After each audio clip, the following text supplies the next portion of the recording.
Hi, everyone. This is Arry, Chair of the U.S. Blockchain Coalition and your co-host of Windshield Time and also the meetups with Blockchain Underground. We had a really great speaker from Protocol Labs, Daniel Norman, giving us all of the lowdown on IPFS, interplanetary file systems. Super amazing and super interesting. I actually had to listen to the recording a couple more times and picked up some more. So I'm sure you'll learn just as much, if not more, with this recording. So I hope you really enjoy it. And what I've gathered is that IPFS is really important if we really do want to do anything Web3 in the future, what we talk about in terms of Web3. So definitely check it out. Remember, we have AMAs every Friday. As we head into 2023, we'll be changing things up a little bit just to keep things moving and changing and trying to up the value that we provide for you and the content that we create. So stay tuned. I'll share more information about it in our upcoming AMAs or office hours coming up, and also in my weekly newsletter. So if you haven't signed up for that, check out the airdrop. And I hope to see you guys all soon. Thank you. Together we rise. Bye.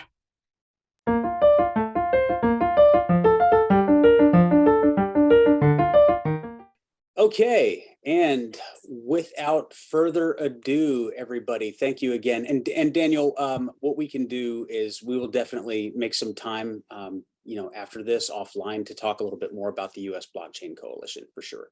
Wonderful. So we had some extenuating circumstances, and I'll be your host today. But thank you for being our guest. We are going to just kind of jump right in. We know that you're with Protocol Labs and IPFS. I did some studying up on it. It is really an amazing concept, and it has its tendrils kind of throughout the entire Web3 universe that's developing right now. The principles behind it are applicable to practically everything. In order to explain that, we'll ask you here, but first, can we get sort of the long form introduction of how you got into space? So kind of your origin story, if you will. Yeah. Let's go. This seems like a fun crowd. I get the sense that you're like a genuinely open and curious crowd. So I'll give you like the long version. So, I mean, I was since I was pretty young, I was involved with computers and websites, and the internet was up and coming, and it was this exciting way to escape the physical space that I was living in. And so that was sort of my foray into web technologies. Over the last 13 years or so, I've been sort of professionally building web applications and sort of traversing the full software stack.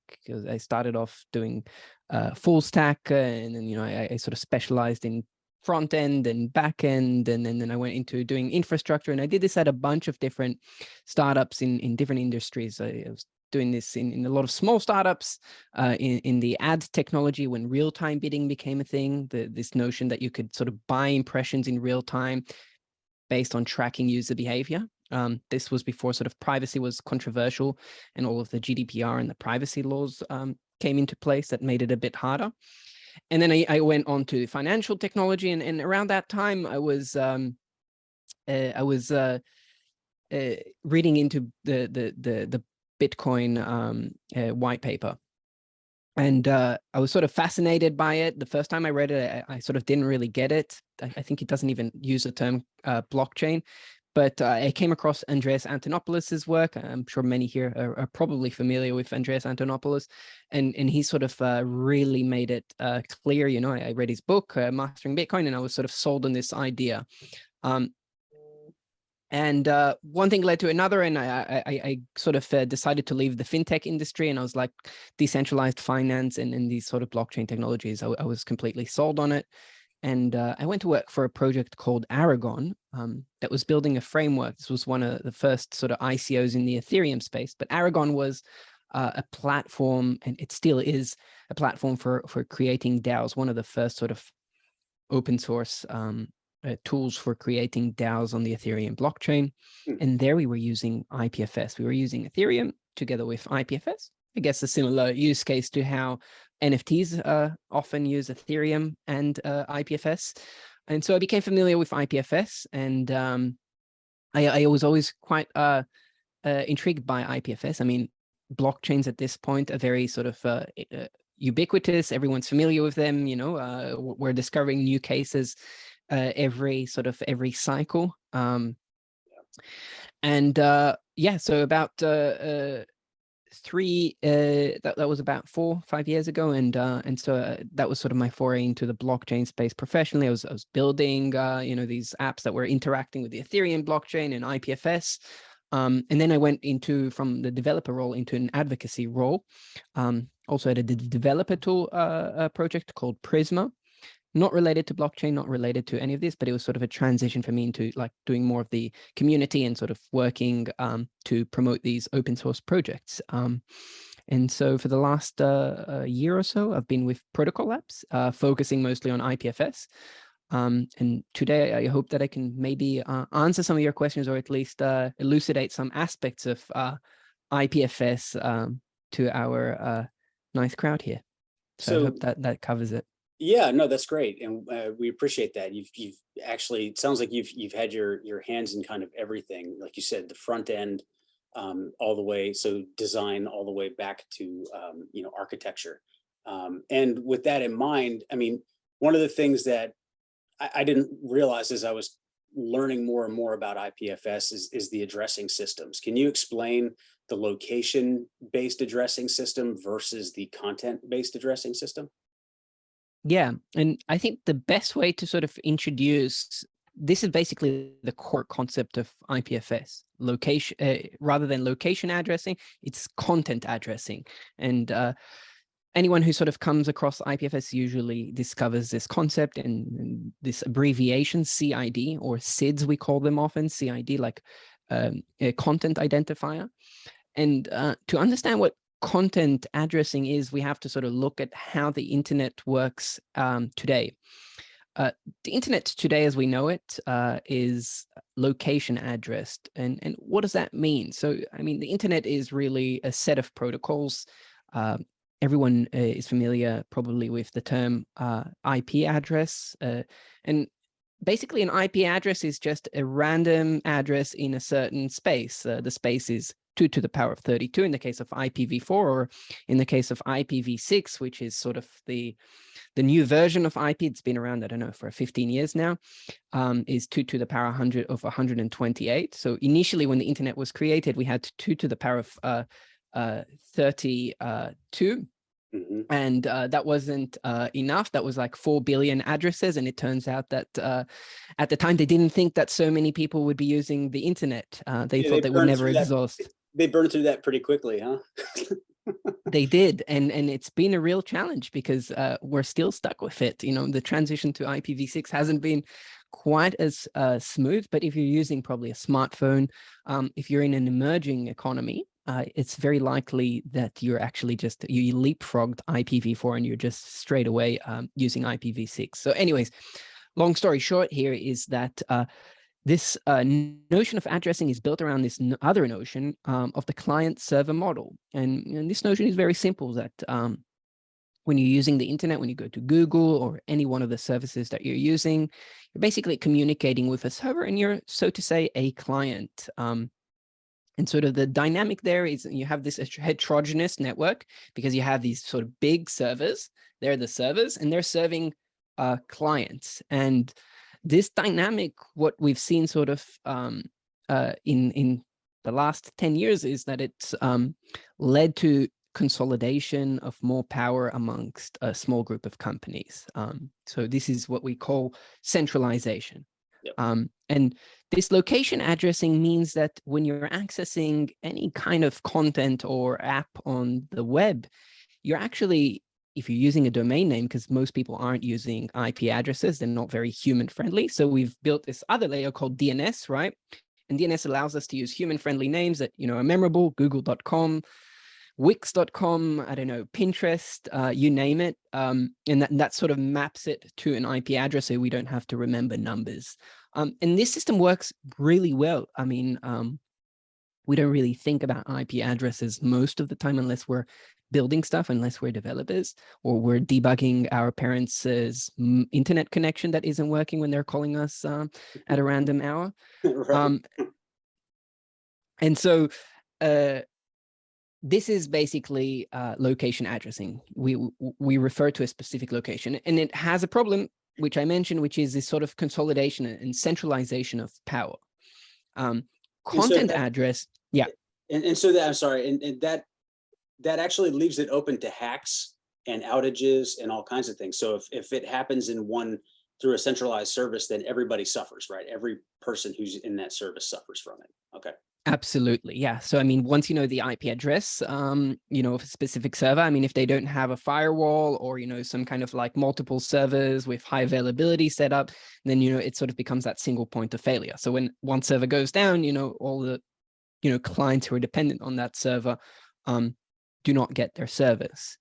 So is anyone here familiar actually with a technology? And feel free really to unmute and interrupt me. I want this to be more of a conversation rather than me just, you know, talking at a screen. But just to get like to gauge, you can also use, I think, the reactions.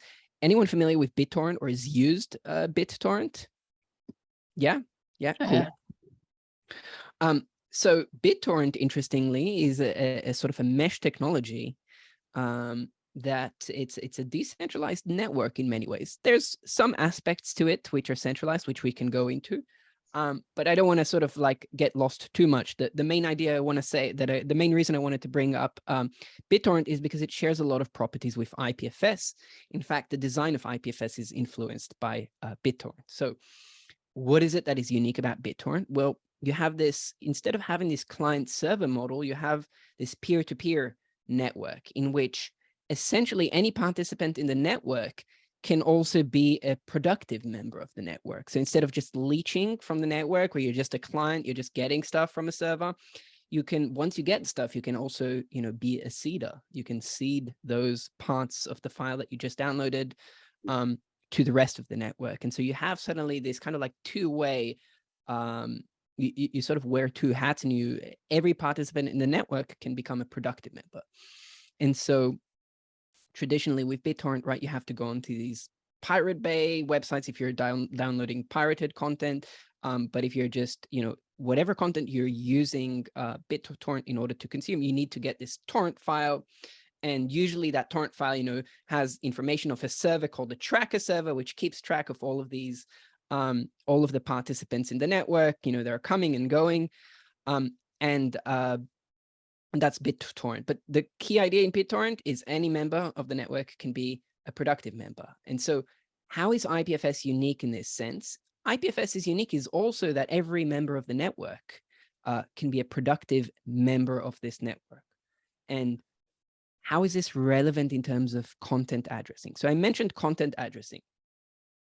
Content addressing is this notion that instead of finding content on the internet based on its location, in the sort of traditional model of the internet, you can find things based on the actual identifier of the content. So you find things on this network based on what they are rather than where they are.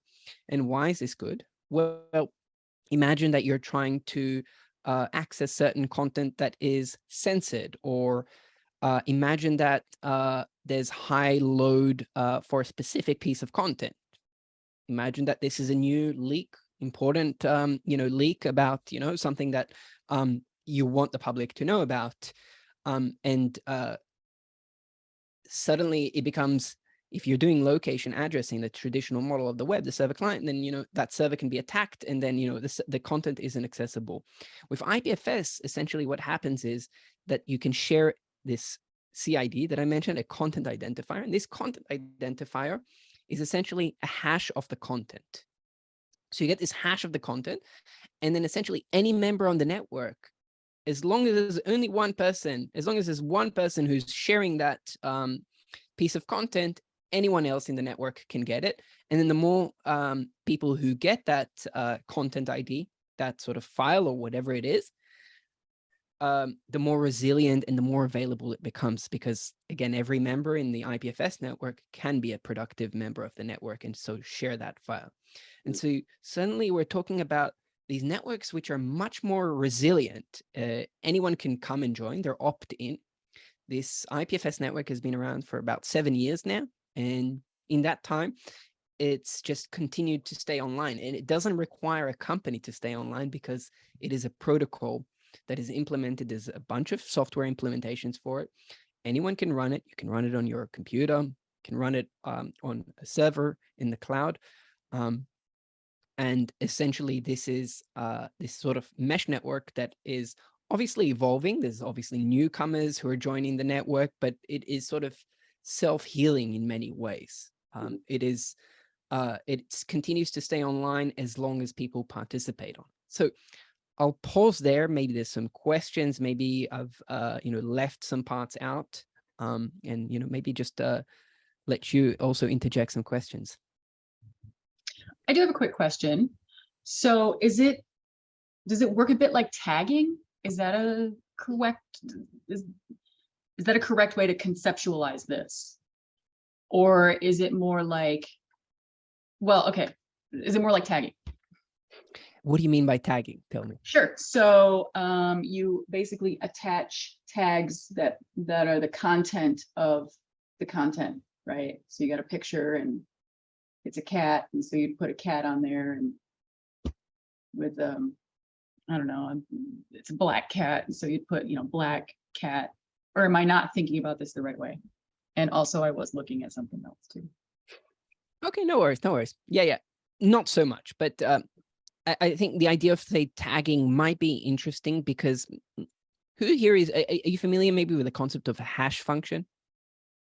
Right, so a hash function gives us a fingerprint, right? We can take any arbitrary piece of data, right? An image of a cat, or, one of Shakespeare's books, like A Midnight Summer's Dream, right?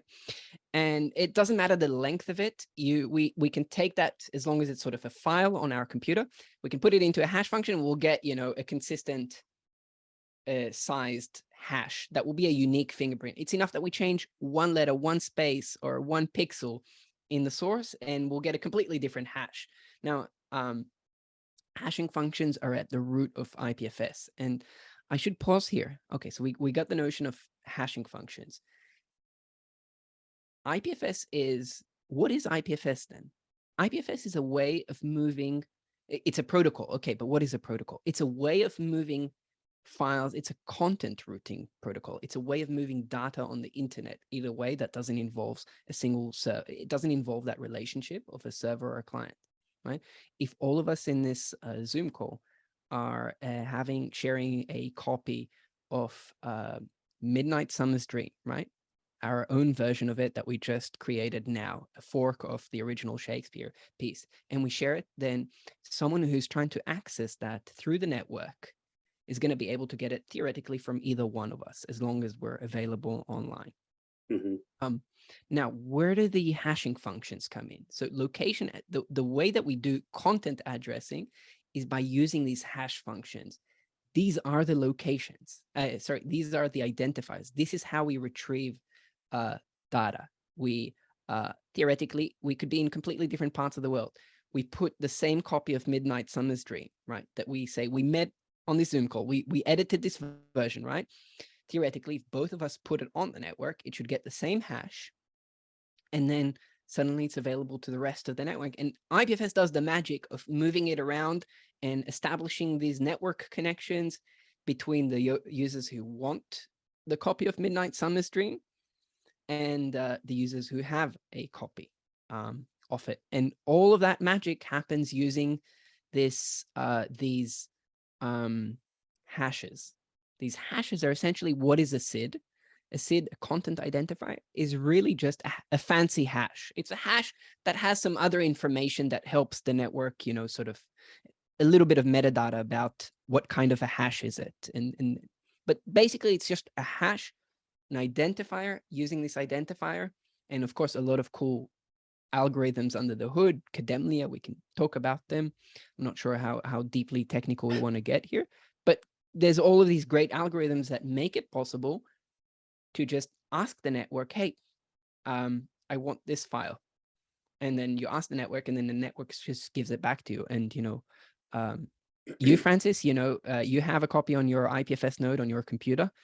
You might actually turn it off, and then, I might be able to get it from Yogan or from Ivan, so that's that's sort of this idea of content identifiers, content addressing, and how and what IPFS is, content routing. It's this way of getting data in this peer-to-peer network that anyone can participate in. So interesting with the hash function or doing these, that seems to me, and I thought I'd read about this before, that actually cuts down on copies and duplicates, right? So the whole system runs a lot more efficiently because it's not leaving a fingerprint of all these different versions of it across, a server or taking up space anywhere else. It's literally you get that exact one that has the same hash function. If anything is altered, then of course the hash function is altered, and it's a different file, right? So it seems to me like the hash function also helps with fidelity and being able to focus on these things and make the whole thing more efficient. Can you care to expound on that a little bit? Yeah, I think you touched there on two unique properties of IPFS. One of them is deduplication, and the other is verifiability. So traditionally, in the traditional model of the web, when someone sends you a link, you're trusting that that link is gonna, that server is gonna give you the data that you need. With content addressing, one of the unique properties of content addressing in IPFS is that you can verify when someone just needs to give you the SID, and you can ask it, and I can get it maybe from Steve, from Ivan, from Quasi, from Francis. It doesn't matter who I get it from. I can verify it myself, and I can verify it by just running the same sort of hashing function and then saying, oh, I get the same content ID. This is the correct piece of data. So it's a model that allows us to introduce many members to the network without necessarily having to trust them. In the crypto space, we often call this trustlessness. So that's the one property. The second property is deduplication. Why deduplication? Because say we created a midnight summer stream, right? And then 2 weeks from now, you have another meetup and you decide, okay, we're going to write another manifesto for our US blockchain coalition. We're going to write this really bombastic manifesto, but we're going to have it inspired by a midnight summer dream. So we're going to take a lot of quotes from a midnight summer's dream, and we're going to embed them into our manifesto. And now we share that manifesto on IPFS. Well, what is IPFS going to do? It's going to actually, what it does is it chunks the file into little pieces, right? Because if it's a big file, then it's much easier to transfer little pieces over the internet. And in case all of us have a copy on our IPFS node of the original Midnight Summer's Dream, then it's going to actually be a lot more efficient, because a lot of those blocks will likely be the same for that fork, for that manifesto that you created.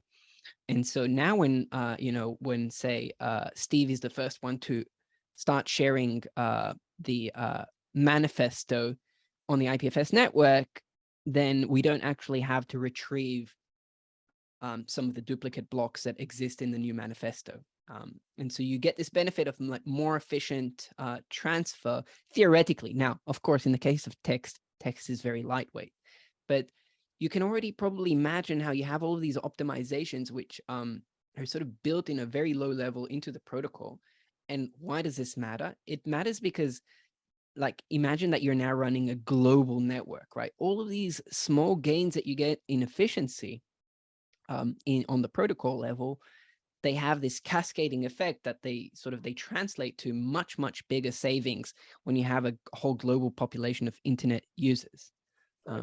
And another case here that's interesting, both about verifiability and about deduplication, is, so the name IPFS stands for Interplanetary File System. And the reason that it was named interplanetary was because this network is all about sort of replicating data based, on these content IDs. Now, you can imagine that if you're running, say, satellites, or if you're running sort of space shuttles, they don't always have the same sort of reliable internet connection that we're used to. For example, I'm sitting in Berlin in Germany, where I've been living for the last 11 years or so. And, you know, I can be talking to you. Some of you are in Seattle. Ivan is in Montenegro. We have people all over the world. And most of that, you know, there is actually parts of the connection are wireless. So from my laptop, I'm connected to a wireless router at home, and that router is connected using copper. I don't have a fiber optic in my apartment, but there's a copper cable going to the closest terminal in the building, and then from there it's going with fiber optic, and then through the fiber optic it's connecting, you know, to other parts of the world, and sort of we have this whole infrastructure. And funnily enough, infrastructure, the word infrastructure is interesting because infra means below, it means hidden. Infrastructure is actually the hidden structures that we don't see. And indeed, we don't see them in many cases. They're almost invisible to us, but there is some virtual connection between all of us. And there's a lot of undersea cables that are connecting the world. If you just Google undersea cables, you'll see a whole map of all of these cables that are under the sea, optic fiber cables, that basically allow us to have this conversation from different parts of the world. And why did I go on this whole tangent about, okay, us all being connected through, you know, all of this hidden infrastructure? Because in space, you don't have that infrastructure. You have radio frequencies. And, you know, now we're actually starting to see more and more people using, you know, low orbit satellites that allow us communication, you know, with Starlink and so on. And it's amazing. But for most of internet history, connections were happening via cables, either cables or optic fiber cables. And when you're in space, you have sort of radio frequency communication. But again, if you think about, you know, sort of planets, you know, the solar system, you don't always have that direct sort of contact. You might have a moon that is blocking, you know, that the ability to communicate even. And so suddenly you have this inconsistent connection. And in such situations, IPFS is really useful because IPFS is all about sort of replicating blocks of data, replicating bits of data in a way that allows you to operate. You can create data, and the data that you have, you can sort of share that when you have an internet connection. But it's a very, very good protocol because it doesn't rely on a single point. It's a very, very useful protocol in situations where you don't have a consistent internet connection that we're used to. I hope I explained that. I mean, the reasons of why is, again, because, well, anything on the IPFS network can be replicated, right? That was sort of the key idea, right? You don't have this one server that's keeping the files. Anyone can, you know, host a copy of it. And for that reason, you can sort of, once you have a copy, it's verified and you can work with it and you can create more content, right? If you're a satellite, right, you might be collecting information, you might have all sorts of sensors. So you can sort of collect that information. And then once you have an internet connection, you can propagate that. And so you can imagine how this network is useful in places where you might have a spotty internet connection, or even, let's imagine, in Iran, right? Iran right now is cut off from the internet. And again, that comes down to the single point of failure. In this case, it's, well, you only have a bunch of undersea cables going into Iran. And well, the government controls them, and the government can sort of shut the pipe off. And once they shut the pipe off, there's no sort of packets, there's no data flowing in and out. And so given that, it makes it very hard. So what could IPFS theoretically offer? IPFS could theoretically offer, so what is working in Iran? And what IPFS could offer. What is working in Iran? Well, they still have internal communication working. You could still communicate with people. I'm sure you have constraints on using apps like Signal because they don't want people using end-to-end encrypted communication. But IPFS is really useful because you can essentially form a mesh network that is just, it is sort of isolated from the rest of the IPFS network, but it's within Iran. So folks within Iran can share information internally and replicate it and sort of propagate information in a way that, say, useful information would sort of be resilient to attacks because, well, you would have to shut down and attack every single member of the network who has a copy and is sharing it on the network. So I think that's sort of one interesting use case of exposing sort of the resilience of the IPFS network. Yeah, because I mean, we talk usually about, you know, blockchain technology. Now, this isn't this isn't necessarily blockchain technology, it's components, right? It's kind of what I've gotten from learning more about this is the hash function, the immutability, and the decentralization are the three massive ones that are very blockchain-like, right? They're in the spirit, the ethos of blockchain tech. So yeah, I mean, the decentralization is so important because, I mean, even our, militaries around the world, they have decentralized commands, right? So if they're cut off from the other, they can kind of operate independently to achieve a goal. In a visceral level, survival type level, I mean, sure, that is taken priority. Now we're talking about information systems, right? So that's really interesting. I guess what have been the technological hurdles that you've run up against? What's the most frustrating thing is it adoption? Is it getting people to use it? What component of working in this space, kind of challenges you the most? Is it me personally or, us IPFS as a project? Both, either one. Yeah. So maybe I can start with the personal side. So IPFS is a very interesting way to sort of propagate data and sort of share data and publish data. And data can be, in this case, anything. It can be media, it can be websites, it can be sort of any sort of static information that you can put on your file system. Well, you can put it on IPFS. Mm-hmm.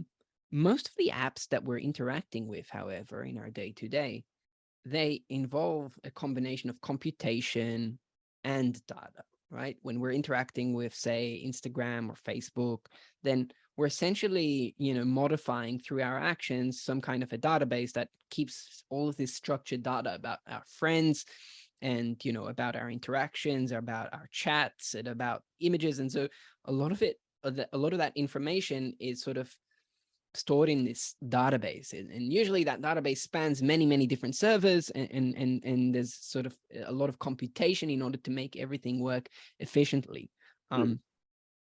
IPFS is very it's very useful for storing data, but the moment that you want to build sort of rich applications that are on one hand decentralized, but on the other hand also not involving a blockchain, then that can be quite a challenge because, you might be missing some of the components that you're used to in traditional web development. So in traditional web development, you have what is classically referred to as this three-tier architecture, where you have the view layer, sort of this is the client or the app that is running on your phone.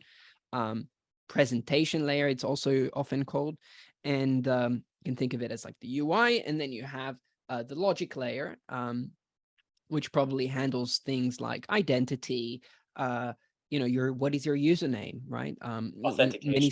Authentication, exactly. And usually these days it would be, with open authentication, this standard that allows you essentially to use your identity from a service provider like Google, Facebook, or Twitter, in order to authenticate against any kind of app that uses OAuth. And so you have all of these building blocks that have been established. And, like if you look at some of the debates around OAuth or open authentication, all of these standards, they're so nuanced. They're so nuanced because, well, everyone agrees about the fundamentals of like, well, you have an identity provider like Google and Facebook. And, if you want to build an app that uses structured data and has, many users, then you have established concepts like, oh, you might use a relational database, or you might use a NoSQL database, and you have all of these technologies. And it's like the differences between one and the other is not fundamentally different, and it's very much based around this idea of the client server model. The moment that you enter, like, I want to build decentralized apps, I want to build apps that can sort of live without me. Like, I want to build these apps that are resilient to attacks on a single company. There's no established practices. We're pretty much making it up as we go along. Many here probably are familiar, have heard about the Ethereum merge that happened, about a month ago. Like, the merge was a concept that we invented. Like, the merge didn't exist. Proof of stake we've basically made it up.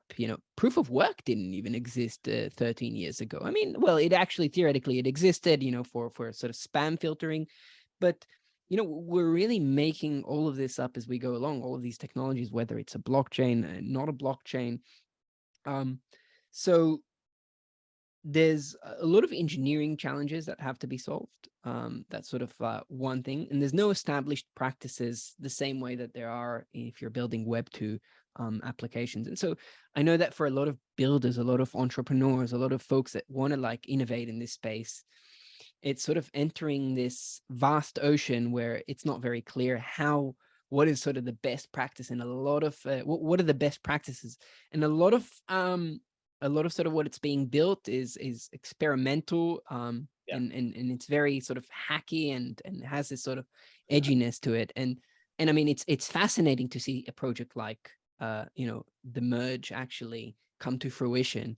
But I guess it's sort of like, what are the challenges? You asked me. It's like, well, there's no established practices, so it can be very difficult to know what's the right way. And then there's also the overload of information. There's our sort of human bandwidth is limited, so it can be quite challenging to sort of take all of this information in and be productive with it. We're constantly, so sort of this kind of like is a nice leeway to IPFS. We're really constantly working on making IPFS more approachable, and trying to communicate it in ways that make people more confident about using it, and trying to sort of express the value of it.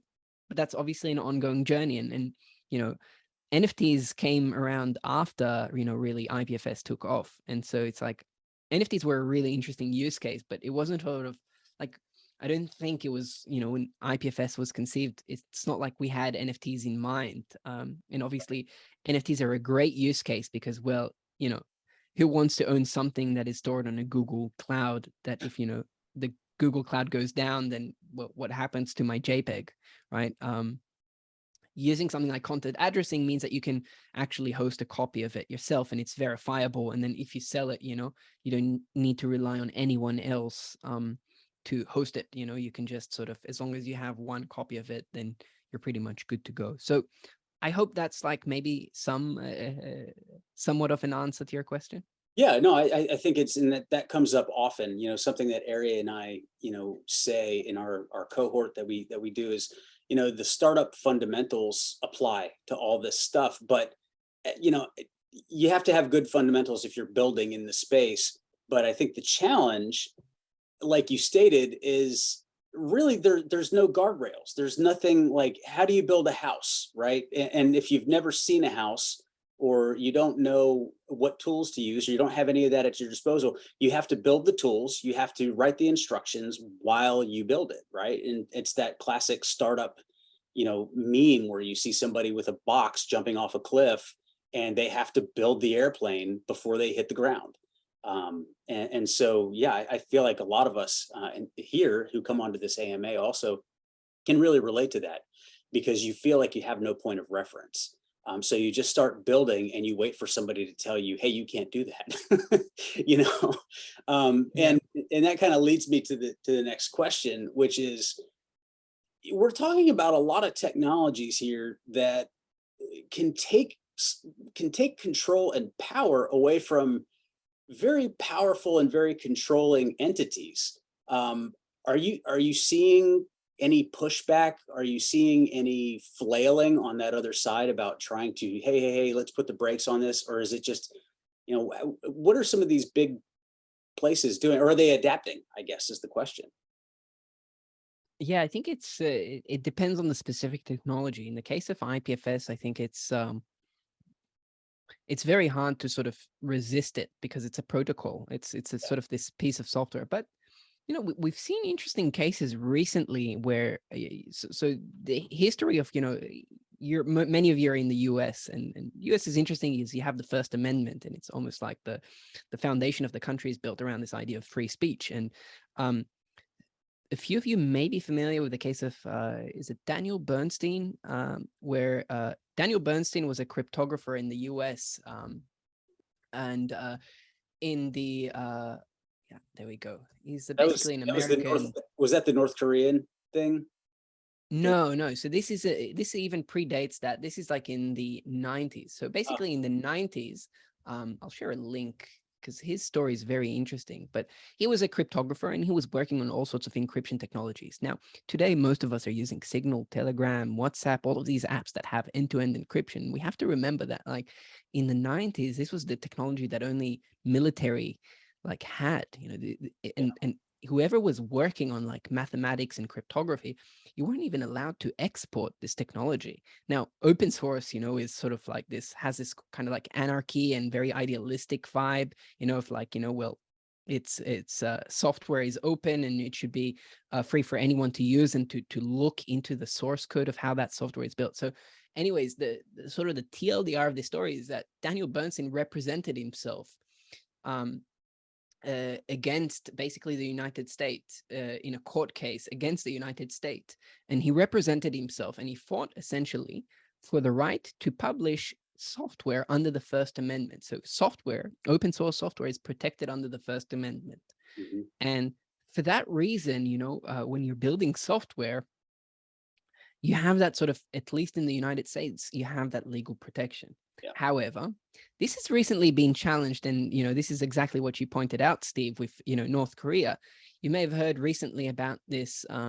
It's a DApp, essentially. It's a smart contract on the Ethereum network that is called Tornado Cash. And Oh, yeah. Tornado Cash is basically a privacy preserving coin mixer that uses this technology, this cryptographic building block that is known as zero knowledge proofs.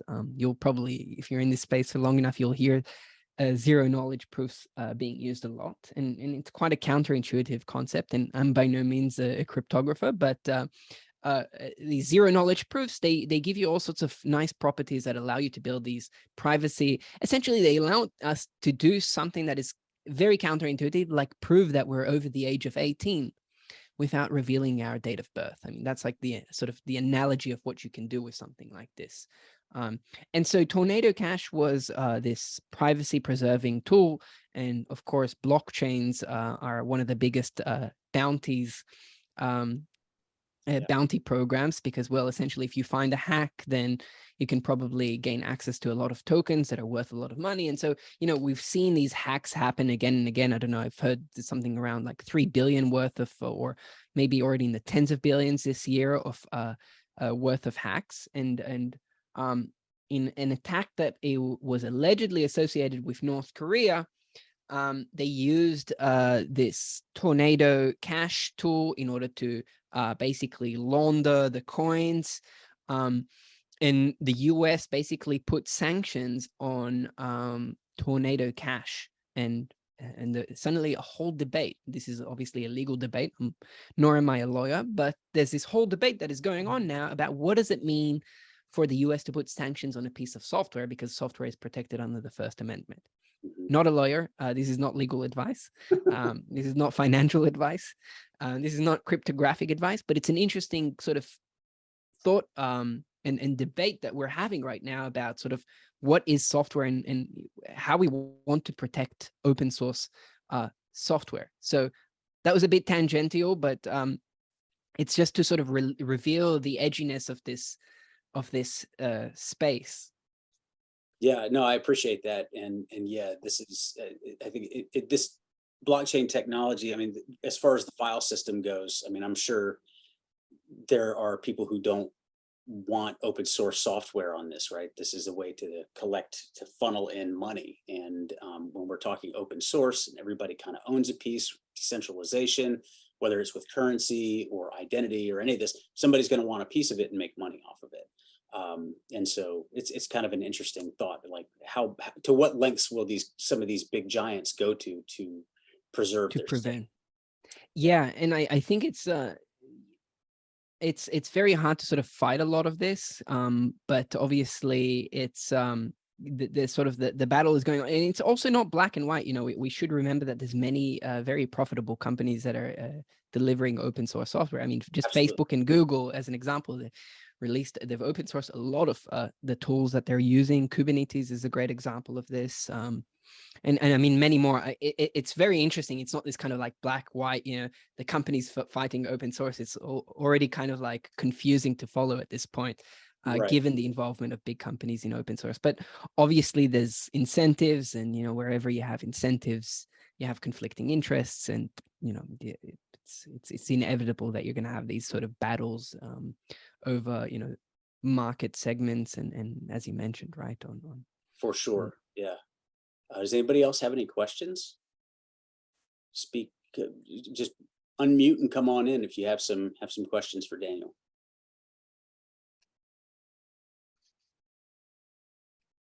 Okay. Yeah, Well, actually, I have a quick question.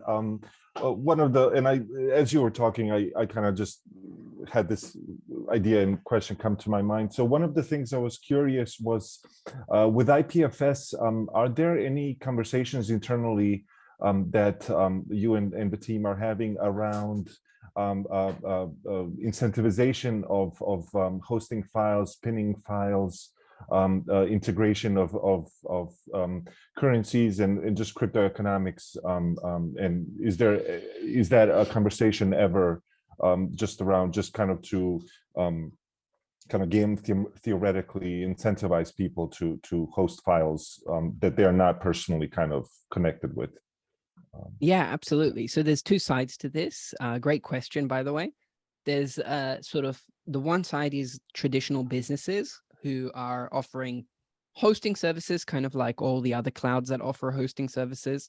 And we call them pinning services. That's sort of the typical name, where basically you can pay a company using a credit card or whatever payment, traditional company, you have a relationship with them, kind of like any other web services company, where you ask them, hey, pin these SIDs for me. You can upload the file, or if they're available in the network, you can just tell them, hey, pin these SIDs for me, and they will replicate it from the network. And these are basically companies that are, normal businesses offering services to pin, to store your files and provide them on the IPFS network. That's the sort of one use case. And then when you enter the crypto, then you have this crypto native network called Filecoin that was also developed by Protocol Labs. And Filecoin is essentially a network where you can pay storage providers in order to store your files. Now, storage providers are, anyone can theoretically become a storage provider in the network. I mean, the requirements are a bit higher than just being, say, an Ethereum staker. You need to set up an infrastructure, and, you need to sort of have physical infrastructure in place in order to be able to host, and you need to probably have this in a place where you have good internet connection and so on. But the Filecoin network now is the largest sort of decentralized storage network, and you can I can share with you storage index.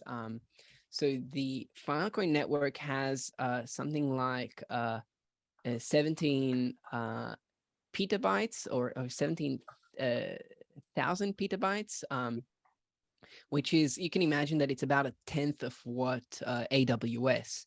But what's unique is, and I've just shared a link where you can sort of see the capacity of the Filecoin network. It's the largest decentralized network, and it allows anyone to use this network in order to store files, to basically use a whole crypto economic model in order to incentivize storage. And of course, storage is the first part of this network. And there's two other aspects of this network, which are sort of getting built out. Well, more than two, but some of the interesting ones that are sort of getting built out now is, one of them is FVM, which is the Filecoin virtual machine, which essentially allows running smart contracts on the Filecoin network. And then you can do all sorts of things that you can't do on Ethereum or on other smart contracts, smart contract chains, which is you can actually use smart contracts to create storage deals and to do sort of complex things that also involve storage. Traditional blockchains are very sort of scarce when it comes to storage, but suddenly, one of the sort of new use cases that is unlocked by Filecoin is the ability to combine storage with smart contracts and abundant storage in this case. That's one thing. And then you have these retrieval networks.